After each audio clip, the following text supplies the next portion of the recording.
Hello guys, আগে এই ভিডিওটি দেখুন, এরপরে এই ভিডিও লেজেন্ডারি কমেন্ট পড়া হবে। So let's go.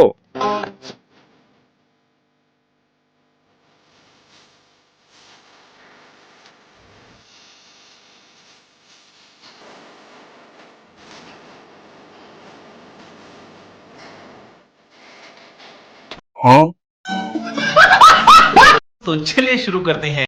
এই পাহাড় দুইটা বানাতে কতজন কামলা লাগছে? এত বড় ডাব। গাছের চেয়ে ডাবের সাইজ বহুত বড় বড়।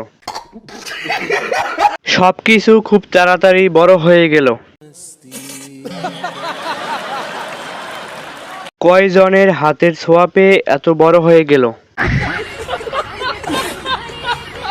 বেলুন দুইটা বানাতে কতদিন সময় লেগেছে আর কতজন কামলা লেগেছে? আমরা ব্যাক সাইড দেখলেই বুঝতে পারি সেখানে কতটি হাতুড়ির বাড়ি পড়েছে।